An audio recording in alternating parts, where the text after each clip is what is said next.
Mateus capítulo 10. Irmãos, hoje a gente vive uma época onde as escolhas normalmente tendem a ser as escolhas do meio termo, do caminho do meio,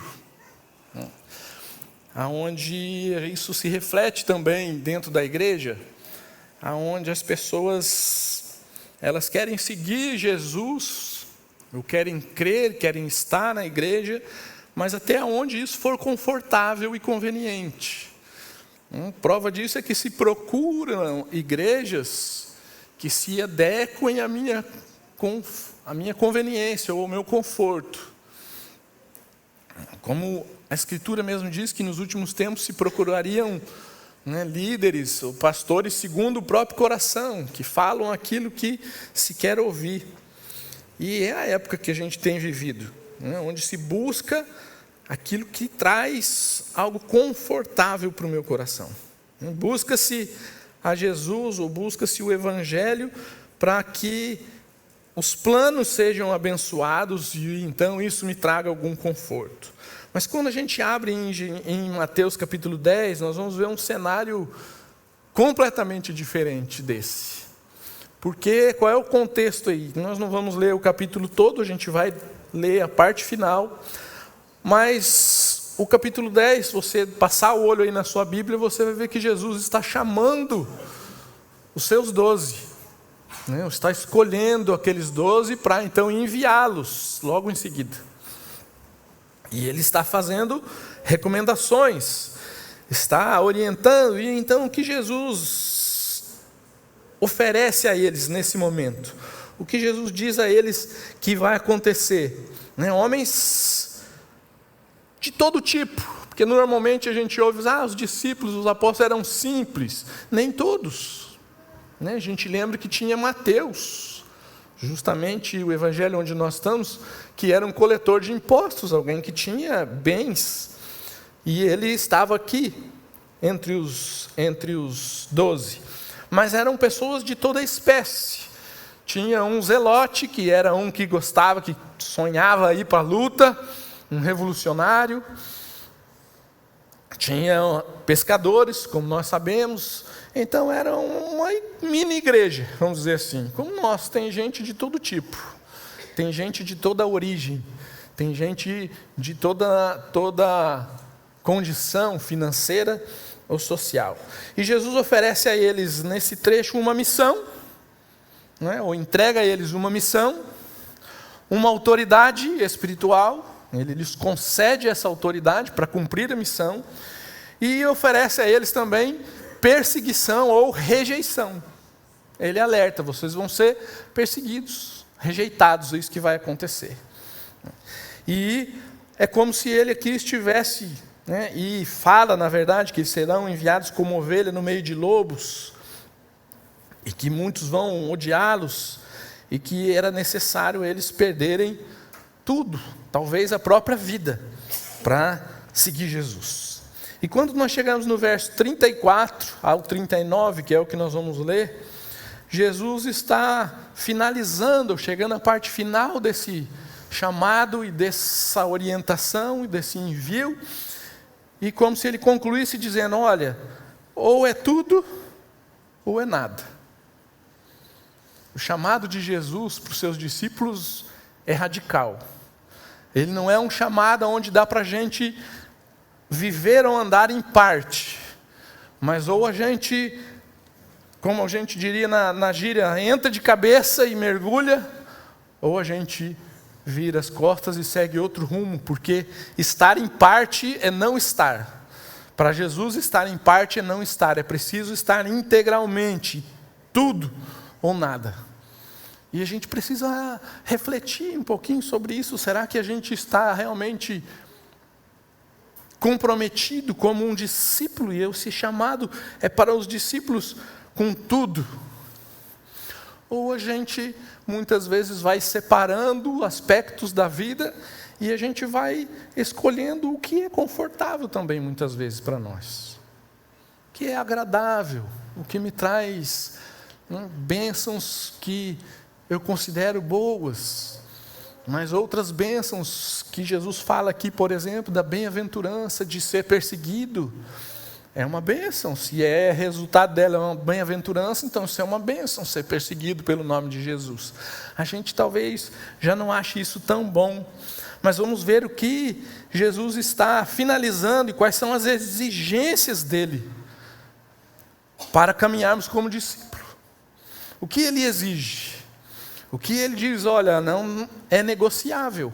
Eu preciso desse compromisso de vocês.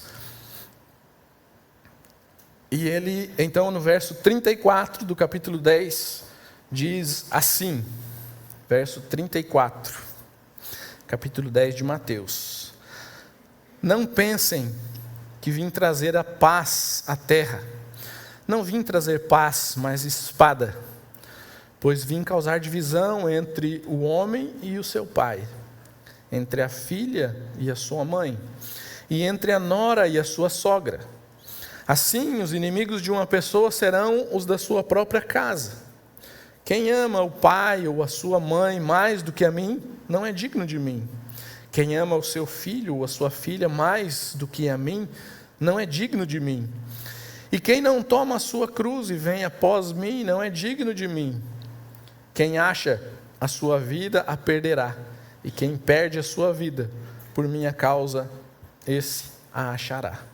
Amém. Que o Senhor nos abençoe com a sua palavra. O primeiro confronto e exigência de Jesus é que a gente precisa mudar as nossas expectativas com relação a essa vida de caminhada ou de jornada no chamado de Jesus, da missão que Ele nos propõe. Dentro do exercer da autoridade que Ele dá a todo aquele que crê, Ele diz, olha, você precisa mudar as expectativas, porque Ele diz, não pensem que vim trazer paz. Não vim, eu vim trazer espada. E isso para eles era algo um pouco confuso, porque ao mesmo tempo que eles esperavam a espada, porque eles esperavam uma guerra contra Roma, para expulsar Roma. Então a espada para eles não era algo totalmente estranho. Então, ao ouvir essa frase avulsa, talvez eles não estranharam tanto, muito embora eles aguardassem uma paz após a guerra, porque ao expulsar Roma, Israel então assumiria o seu lugar de destaque como uma nação que se sobressairia e o Messias governaria o mundo de paz.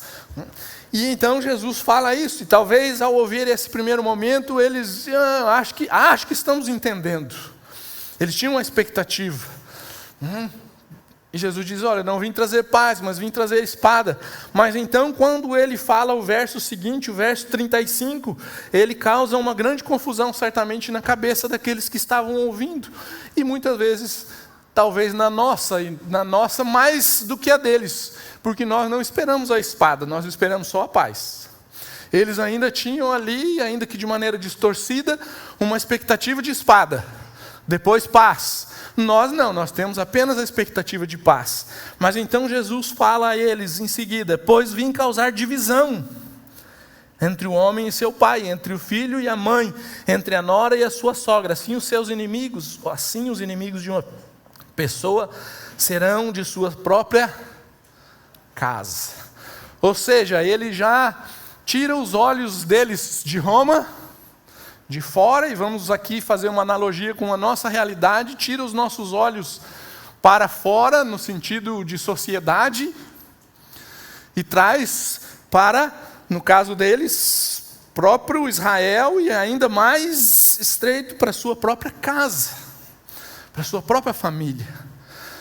Porque normalmente quando nós olhamos para essa espada e para essa rejeição, a gente olha para fora, para o mundo, para a sociedade, e é verdadeiro, porque Jesus fala isso em outro momento, mas aqui ele está falando de uma rejeição interna, de uma rejeição familiar, de um inimigo que está dormindo do seu lado, de um inimigo que te pariu, de um inimigo que é seu pai, de um inimigo que está muito próximo, não é isso que o texto está dizendo?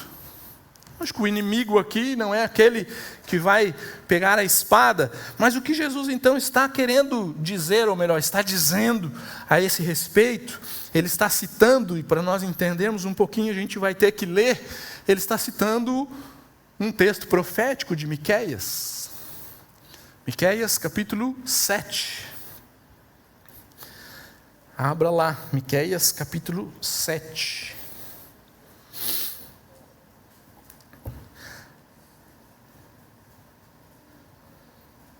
O verso que ele literalmente cita é o verso 6.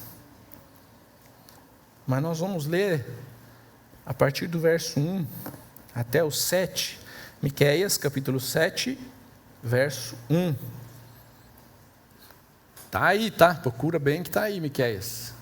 Tem gente sofrendo para achar, né? Quem não está no celular, diz assim: ai de mim, porque estou como quando são colhidas as frutas do verão, como quando se procuram uvas depois da vindima. Não há cacho de uvas para chupar, nem figos temporãos que eu gostaria de comer. Que está dizendo, não tem fruto. Passou a colheita e não tem fruto para ser colhido, não tem aquele fruto que vem fora de época, não tem utilidade. Verso 2: desapareceram da terra os piedosos, e não há entre todos um só que seja reto. Todos ficam à espreita para derramar sangue, cada um caça o seu irmão com rede. As suas mãos são hábeis na prática do mal, as autoridades exigem, os juízes aceitam suborno, os poderosos manifestam os seus maus desejos, e assim em conjunto tramam os seus projetos. O melhor deles é como um espinheiro, o mais reto é pior do que uma cerca de espinhos.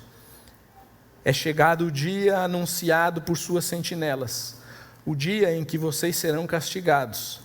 Agora começará a confusão deles. Não acredite em seu amigo, nem confie no seu companheiro. Não compartilhe os seus segredos, nem mesmo com a sua mulher, porque o filho despreza o pai, a filha se levanta contra a mãe, a nora contra a sogra. Os inimigos de uma pessoa são os da sua própria casa. Eu, porém, olharei para o Senhor e esperarei no Deus da minha salvação. O meu Deus me ouvirá.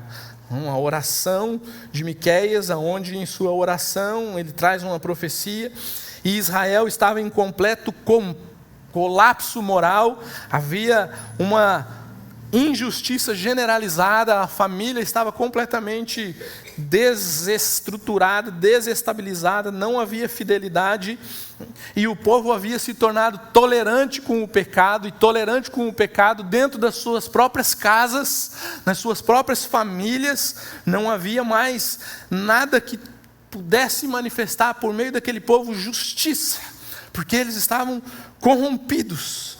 E então a oração do profeta diz: chegou a hora aonde vai haver confusão. A palavra aqui na oração traz, e Jesus aplica esta passagem à sua própria chegada, aonde agora ele diz que a sua presença, o seu reino, a sua mensagem jogaria à luz aquilo que estava oculto dentro das casas, ao pecado que estava confinado naquelas paredes, aquilo que era na verdade uma falsidade, uma santidade de conveniência, seria revelado. E aí a gente pensa, mas será que nós temos vivido isso, irmãos? Temos. Porque as nossas casas muitas vezes não são os lugares onde nós mantemos os segredos que revelam a nossa própria miséria. A gente expõe uma santidade que dentro de casa não é verdadeira. A gente faz conchavos e a gente muitas vezes protege um ao outro. E usando um linguajar muito bem vulgar, mas que você vai entender, a gente protege um ao outro. Por quê? Porque a gente tem rabo preso. E trazendo para o nosso ambiente de igreja, muitas vezes a mesma coisa acontece, porque a gente protege um ao outro, porque nós não queremos ser revelados, mas Jesus está dizendo que a luz dele revela estas coisas. E nós não podemos caminhar como quem vive de uma maneira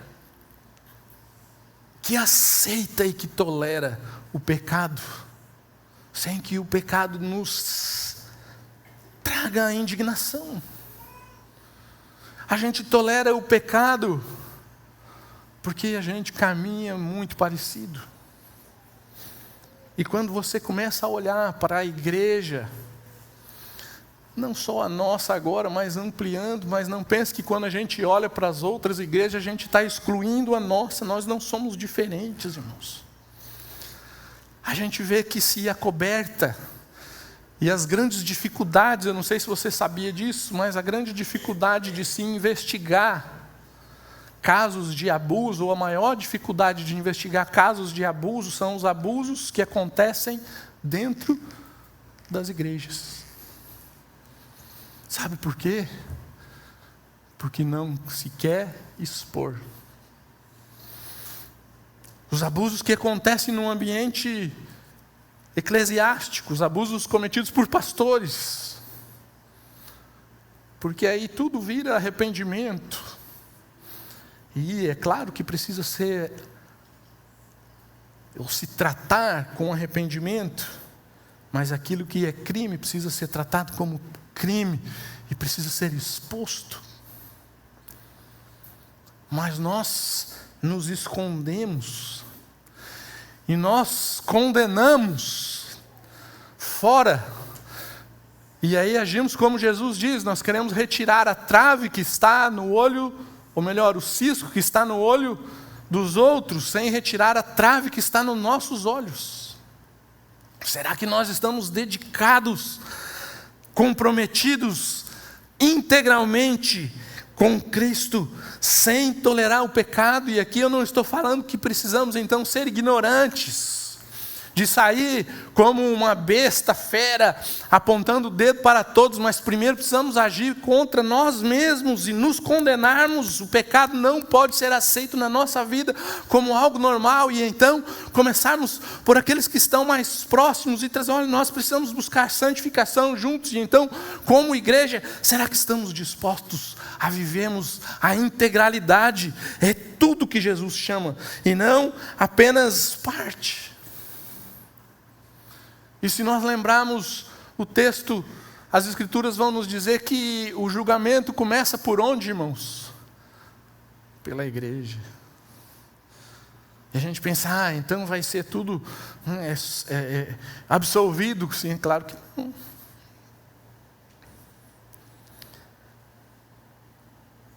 A luz de Cristo revela o coração nosso, quando estamos comprometidos. Há uns 10 anos atrás eu vi a história da missionária, eu não lembro o nome dela, mas uma missionária jovem, que recém havia se formado em arquitetura. E então ela recebe da parte de Deus um chamado constrangedor. Ela tinha participado de alguns projetos de missões no Brasil, projeto de missões nacionais, e tinha viajado com os projetos que acredito que ainda hoje existam, né? Vai, fica uma semana num lugar, depois em outro lugar, e assim os voluntários vão e fazem esses projetos. E numa dessas viagens, o Espírito Santo a constrangeu, e a chamou, e a separou, disse, eu quero que você seja uma missionária. E ela, então sim, eu serei uma missionária do Senhor em missões mundiais. E ela vai se inscrever, e ela vai contar para os seus pais com um coração cheio de alegria para os pais. Pai, mãe, o Senhor me chamou, e eu vou para missões. Porque os seus pais eram cristãos, a vida toda na igreja. E então quando ela dá esta notícia, eles arregalam os olhos e dizem, mas como? Você ficou maluca? Não, você acabou de se formar em arquitetura, você tem uma trajetória de vida, uma carreira bem apontada para ser uma grande profissional. Como você quer ir para o campo missionário, para lugares ermos e perigosos? Não faz sentido isso, é para quem não tem nenhuma perspectiva de vida, mas você não, é perigoso. Olha, irmãos, se fosse palavras de pais não cristãos, a gente entenderia, né? mas de pais que estavam na igreja, que trouxeram os filhos na igreja.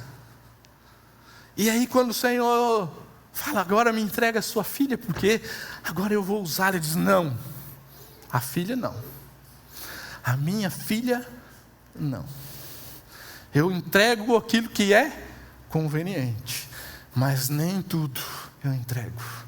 E aí a gente pode continuar, o texto seguinte vai dizer, quem ama mais o pai e a mãe, ou filhos e filhas, o verso 37, quem ama o seu pai e a sua mãe, mais do que a mim, não é digno de mim, quem ama o seu filho ou sua filha mais do que a mim, não é digno de mim.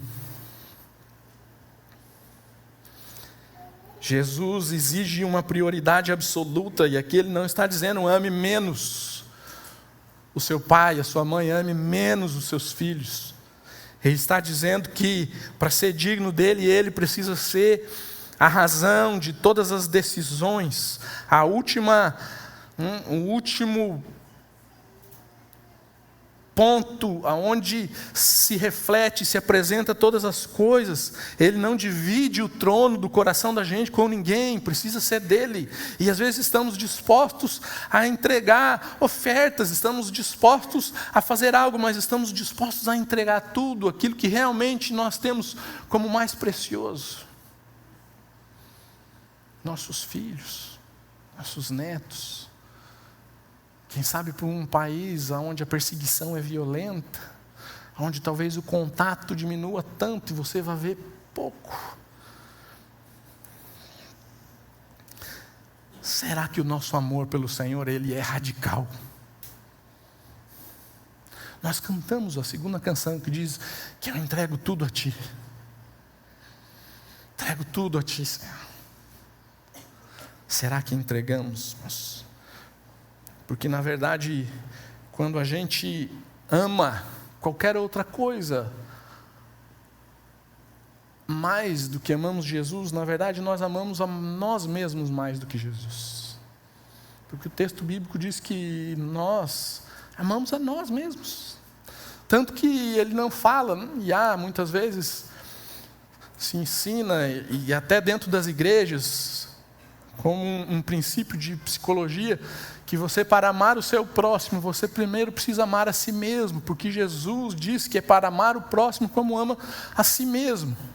Isso é uma distorção das Escrituras, porque todos nós nos amamos. Jesus não falou para amarmos a nós mesmos, muito pelo contrário, ele diz para negarmos a nós mesmos. Ele não diz para amar, ele já trata isso como uma condição inegociável, uma condição completamente absoluta. Nós nos amamos. Ah, pastor, mas aqueles que se ferem, aqueles que se suicidam, eles se amam.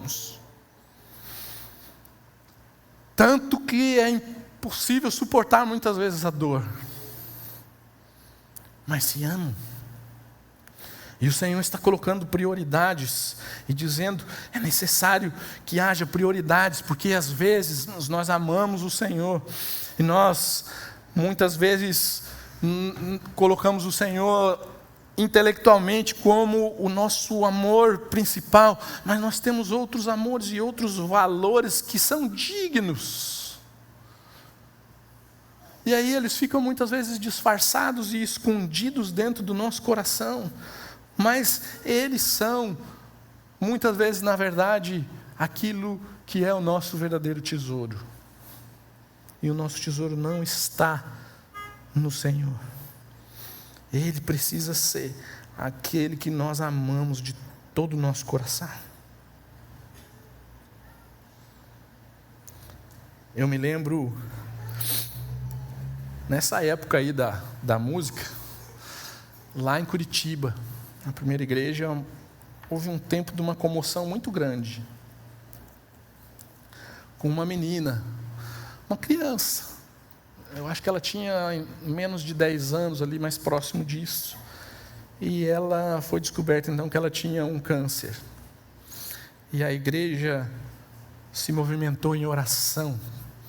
Foi chamado e convocado jejum e oração, e a igreja orava intensamente por essa criança. E foram alguns meses, quase um ano de oração, e entre melhoras e pioras, e às vezes a igreja comemorava, daqui a pouco chorava, e então que chegou aquele dia onde ninguém queria e ninguém esperava. A menina morreu. Aquela menina morreu. E algumas semanas atrás, a missionária Fábio contou aqui um testemunho, né, que depois eu, na mensagem também lembrei, usei, de uma família que se converteu enquanto sua filha estava doente. E a filha veio a morrer. E o testemunho deles foi: nós perdemos a nossa filha, mas nós ganhamos o Senhor Jesus. E nós sabemos com quem ela está. Mas essa família, ao perder a filha, chegou para o pastor da igreja e perguntou: pastor, onde estava Deus quando a minha filha estava morrendo? Eu não quero seguir a esse Deus que não curou a minha filha. Quando se arranca os nossos ídolos, aparece o nosso coração. Quais são os ídolos? Porque o Senhor diz que não é possível dividir, e o chamado dele é radical. É radical. Hoje a gente vive uma época onde muitas vezes o evangelho tornou-se uma água com açúcar, para acalmar as nossas tensões, né? Ou um Rivotrilzinho. Está meio tenso, vamos para a igreja, vamos para a gente. Então você precisa de uma palavra que traga um sossego ao coração, mas o evangelho nos lábios de Jesus traz para a gente algo muito forte e que diz: não divido. É preciso que eu reine sobre a sua vida. É preciso um compromisso completo. É preciso o amor que é aquele que vem do Pai no coração de vocês. Porque do contrário, vocês não são dignos de mim. E eles acharam dura aquela palavra. E muitas vezes as nossas riquezas podem ser status, dinheiro e mágoas e tantas coisas, mas não temos colocado tudo diante do Senhor. E ele conclui no verso 38 e 39, e quem não toma a sua cruz e vem após mim, não é digno de mim. E quem acha a sua vida a perderá, e quem perde a vida por minha causa, esse a achará. Às vezes a gente pensa, puxa, para aqueles homens custaram tudo, e para a gente muitas vezes não custa nada. E quando eu digo custar, eu não digo custar para obter, porque a gente já sabe e crê de todo o coração que não podemos fazer nada para herdar a salvação. Ela é pela graça, por meio da fé. Mas uma vez que somos salvos, somos colocados numa missão, somos revestidos de autoridade, somos alertados do que está pela nossa frente, e então nós temos que rejeitar, tomar a cruz, negar o ego, negar as vontades, os planos e tudo que estiver entulhado no coração, e dizer: Senhor, eu vou segui-lo com todas as minhas forças, e vou viver essa realidade. E a gente vê essa realidade muito evidente na vida daqueles homens, dos apóstolos, dos seus discípulos no primeiro século. A gente vê na história da igreja tantas e tantas pessoas que realmente entregaram tudo para o Senhor. E você não para pensar: será que para nós agora é diferente? O evangelho mudou? Será que mudou? Era a época, pastor, é porque a igreja estava sendo instituída, então para eles foi necessário, agora para nós não é mais. Será, irmãos? Porque quando eu olho para o Apocalipse, eu vejo as cartas às igrejas, e eu vejo, na verdade, que as igrejas que saíram daquele princípio do início são condenadas. E a Júlia muito bem falou, antes de uma canção, precisamos voltar ao primeiro amor, como cantamos. Efésios perdeu o primeiro amor. Será que a gente encontrou o primeiro amor? Será que a gente sabe que primeiro amor é esse? Será que o nosso compromisso é realmente de quem perdeu a vida por causa de Jesus? Ou a gente entende que é lucro na vida estar com Jesus? E é mesmo. Mas às vezes a gente julga que é um lucro aonde eu não preciso perder. Mas esse lucro é espiritual e eu perco tudo. Eu me rendo e eu falo: Senhor, entrego tudo a Ti. Na década de 90, quando não era tão complicado entrar nas tribos indígenas, as missões evangélicas entraram no norte do Brasil, numa tribo lá em Roraima, a tribo indígena Macuxi, e eles começaram a ouvir o evangelho. Então, um daqueles índios, o primeiro convertido, chamado Cici Manduca, ele se converte e ele enfrenta uma resistência muito grande da sua tribo, muito grande. Ele é expulso de lá, né, mas ele não vai embora. Ele é expulso porque ele não pode ficar no ambiente ou no mesmo ambiente deles. Ele faz, né, uma roca, uma casa, perto, onde ele estava ali, e aqueles que se dignavam a estar com ele estavam. E a sua família o rejeita, seus amigos o rejeitam, sua tribo de forma geral o rejeita. Porque ao aceitar a Cristo, no entendimento deles, ele estava negando toda a ancestralidade da sua família e daquela tribo. Estava negando seu próprio povo, era assim que eles enxergavam. Mas então, ele insiste em viver ali, ao lado. E aquilo começa a incomodá-lo.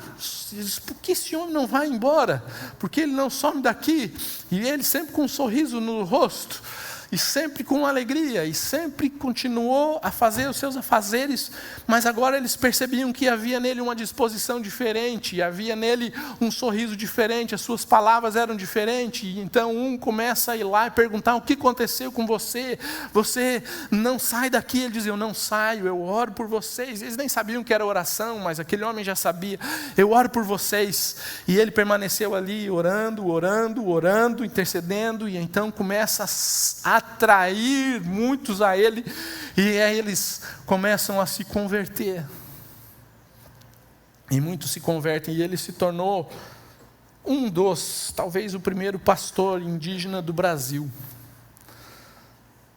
Mas ele entendeu que precisava perder a vida, rejeitar tudo, colocar de fato no lugar e no trono do seu coração aquele que ele não podia permanecer fingindo que os aspectos da sua família, do seu povo, não eram algo que o levasse ao pecado. Antes, ele afastou-se e condenou, mas a sua vida trouxe muitos daqueles de volta, e há uma igreja lá hoje. Será que essa convicção é só para alguns? Então Deus faz acepção de pessoas. Para uns, Ele pede tanto, para outros não pede nada? Ou será que somos nós que não temos ouvido? Ou não temos colocado tudo diante dEle e nos rendido? Do Senhor, eu perco a vida, porque eu já achei no Senhor. Fecha os teus olhos.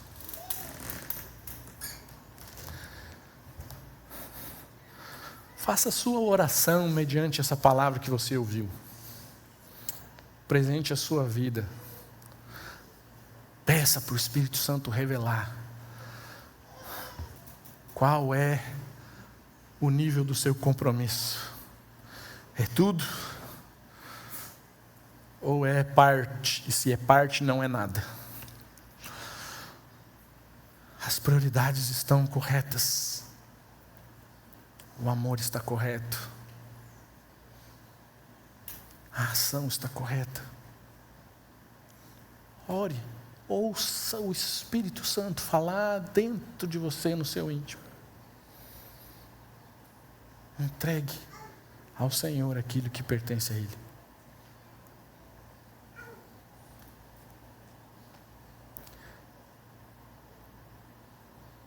Deus e Pai de amor, nós te agradecemos, porque a Tua palavra não nos permite, Senhor, ignorá-la. Ou acatamos ou rejeitamos. Não é possível fingir que não ouviu. Então, Deus, nos dá força e poder do Espírito para acatar e para viver como um verdadeiro discípulo do nosso Mestre. Enviados que somos, com uma missão de anunciar o Evangelho do Reino a toda criatura. Comissionados que somos, cheios do poder do Teu Espírito, para cumprir aquilo que o Senhor nos deu como missão. Alertados que somos de que as lutas, as dificuldades, as rejeições vão acontecer muito próximo de nós. E nós precisamos lembrar que é impossível amar se o Senhor não for o primeiro a quem amamos. Deus, não permita que a gente viva um evangelho raso, que não nos leve na profundidade da vida de Cristo Jesus. É isso que eu te peço, por mim, nessa manhã e pelos meus irmãos, no nome de Jesus. Amém e amém.